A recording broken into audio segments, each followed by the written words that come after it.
Tokyo, New Year's Eve, 2000. A family of 4 killed in their own home. The killer never ran. He stayed for hours. And he's still never been caught. Setagaya Ward, Tokyo. December 30th, 2000, the final days of the year. In a quiet residential neighborhood near Setagaya Park, 44-year-old Mikio Miyazawa lived with his wife, 41-year-old Yasuko, and their 2 young children, 8-year-old Nina and 6-year-old Rei. It was the kind of calm, ordinary suburban street where neighbors trusted each other and routines never changed. That night, the family settled in for what should have been an unremarkable winter evening. It would become one of the most disturbing unsolved crimes in modern Japanese history. Sometime after 11 p.m., an intruder entered the Miyazawa home. 6-year-old Rei, asleep in his upstairs bedroom, was the first attacked. Hearing a noise, Mikio rushed upstairs to check on his son and came face to face with the killer. A violent struggle broke out between the 2 men, and Mikio managed to injure his attacker before being fatally stabbed. The intruder then turned on Yasuko and Nina as well.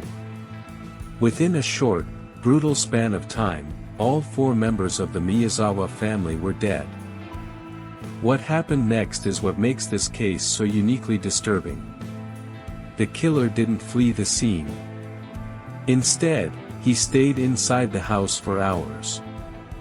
He used the family's computer. He ate food from their kitchen. He even used their bathroom, without flushing.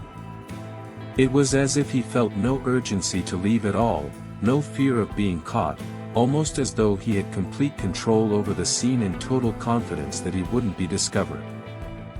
The bodies weren't found until the following morning.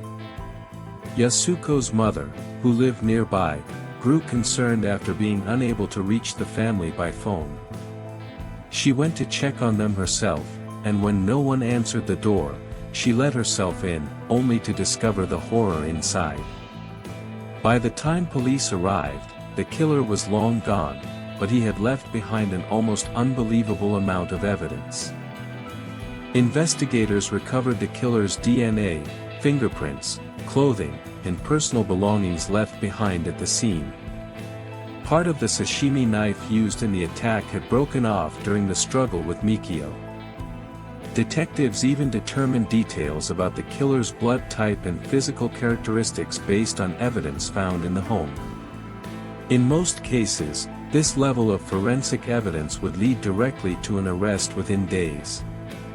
This time, it didn't.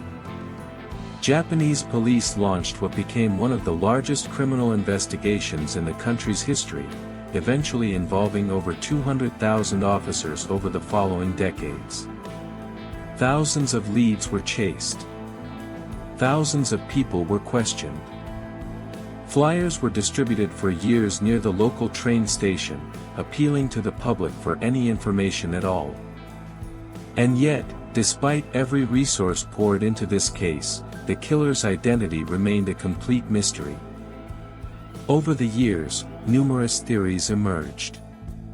One investigative journalist controversially claimed the family was targeted by a hired killer connected to a land dispute in the neighborhood, since the Miyazawas had refused to sell their property while nearby residents sold theirs to the city. But police were never able to substantiate this theory, and it remains unproven speculation to this day, with critics pointing out serious problems with how the claim was constructed. This case had a lasting impact far beyond just one investigation. Public outrage and frustration over the unsolved murders became part of a larger national conversation in Japan, one that eventually contributed to the country abolishing its statute of limitations for crimes eligible for the death penalty in 2010, ensuring that killers like this one could still be prosecuted no matter how many years passed.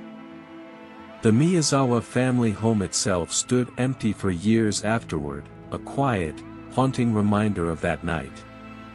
In 2019, officials moved to have the deteriorating house demolished, a decision family members and supporters initially fought against, though police confirmed all critical evidence had already been carefully preserved long before that happened. As of recent years, a reward of 20 million yen remains available for information leading to an arrest. More than 2 decades later, the Setagaya family murders remain completely unsolved. No suspect has ever been charged. No one has ever stood trial. The evidence exists in overwhelming detail: DNA, fingerprints, even a physical profile of the killer himself. But the answer to who he actually is has never come. Because in Japan, there is no statute of limitations on this crime, the case legally remains open forever. Somewhere, someone still knows the truth about that night. And until they speak, the silence continues.